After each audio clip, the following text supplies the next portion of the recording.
Hello friends, आज आपण हॉटेलवर किंवा ढाब्यावर बनते तशीच सेम परफेक्ट अशी लसूणी मेथी बनवणार आहोत. तत्पूर्वी तुम्ही चॅनलवर नवीन असाल तर सबस्क्राईब करून घ्या. त्यासोबतच बेल आयकॉनही प्रेस करा. मी जेव्हा जेव्हा नवनवीन व्हिडिओ अपलोड करेन त्याचे नोटिफिकेशन तुमच्यापर्यंत पोहोचेल. चला तर आता सुरुवात करूया. कढई तापण्यासाठी ठेवलेली आहे. त्याच्यामध्ये आता 1 चमचा तेल टाकून घेतलेलं आहे. 5 ते 6 लसणाच्या पाकळ्या टाकून घेतलेल्या आहेत. त्यामध्ये आता थोडंसं जिरं टाकून घेतलेलं आहे. थोडंसं आता त्याला हलवून घ्यायचं आहे. थोडासा सोनेरी रंग आला की त्यामध्ये आता एक मोठी जुडी निवडून स्वच्छ कट करून घेतलेली आहे. त्यामध्ये आता आपण टाकून घेऊया. त्याच्यातलं पूर्ण पाणी निथळून घेतलेलं आहे. त्यामुळे त्याची चवही छान लागते. आता त्याला 1-2 मिनिटभर आपण परतून घेणार आहे. त्याला असं मध्ये मध्ये थोडंसं हलवत राहायचं जेणेकरून ती भाजी खाली कढईला चिपकणार नाही. आपली भाजी शिजून झालेली आहे. आता गॅस बंद करून देणार आहे. त्यानंतर आता वाटणाची तयारी करूया. शेंगदाणे थोडेसे भाजून घेतलेले आहेत. आता आपण त्याच्यामध्ये टाकून घेऊया. तीळ पण भाजून घेतलेली आहे. ती पण 2 चमचे घेतलेली आहे. त्यानंतर 2 चमचे डाळीचं पीठ घेतलेलं आहे.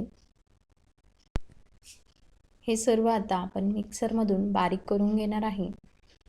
बारीक करून पेस्ट पाणी टाकून घेतलेली होती. मस्त अशी बारीक झालेली आहे. बघू शकतात किती छान अशी झालेली आहे. आता पुढच्या प्रोसेसला सुरुवात करूया. त्यामध्ये 2 चमचे तेल टाकून घेऊया. त्यानंतर अर्धा चमचा जिरा टाकून घेतलेला आहे. त्यानंतर कट करून घेतलेल्या लसणाच्या पाकळ्या टाकून घेतलेल्या आहेत. त्याला थोडंसं लाईट सोनेरी रंग येईपर्यंत परतून घ्यायचं आहे. त्यानंतर आता एक कांदा मोठा कट करून घेतलेला होता ते टाकून घेतलेला आहे. त्याला थोडं सोनेरी रंग येईपर्यंत परतून घ्यायचं आहे. त्यानंतर आता एक टोमॅटो टाकून घेणार आहे. त्याला थोडं हलवून घ्यायचं आहे. त्यानंतर 3 लाल मिरच्या टाकून घेतलेल्या आहेत. त्याला थोडं हलवत राहायचं आहे.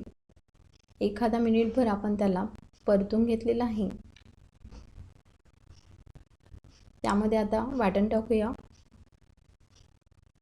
थोडंसं हलवून घेतलं की मिक्सरच्या भांड्यामध्ये थोडंसं पाणी टाकून ते वाटण केलेलं पाणी आपण आता त्याच्यामध्ये थोडंसं टाकून घेऊया. त्याला थोडंसं हलवत राहायचं आहे.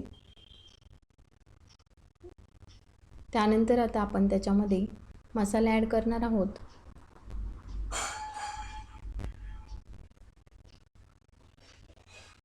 एक चमचा लाल तिखट टाकून घेतलेला आहे.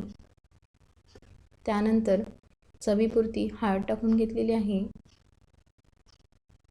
त्यानंतर अर्धा चमचा गरम मसाला टाकलेला आहे. हे सर्व आपल्याला आता मिक्स करून घ्यायचं आहे.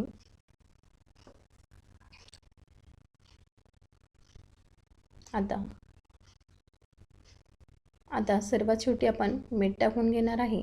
मीठ थोडं बेताचंच टाकायचं आहे, कारण पालेभाज्यांना जास्त मीठ टाकायची काही गरज नसते. आता थोडंसं त्याला हलवून घेतलेलं आहे. तेल सुटेपर्यंत त्याला हलवत राहायचे. मस्त तेल सुटलेलं आहे. आता आपण शिजवून घेतलेली मेथी टाकून घेणार आहे त्याच्यामध्ये. त्याला असं हलवत राहायचे मध्ये मध्ये. लसूणी मेथी थोडीशी पातळ असते. त्याच्यामध्ये आता आपण थोडंसं पाणी ॲड केलेलं आहे. मध्ये मध्ये थोडंसं हलवत राहायचे. 2 ते 3 मिनिटासाठी आपली भाजी शिजून झालेली आहे. बघू शकता किती छान तेल सुटलेलं आहे. तुम्ही भाजी पोळीबरोबर किंवा भाताबरोबरही खाऊ शकतात. व्हिडिओ पूर्ण बघितल्याबद्दल धन्यवाद.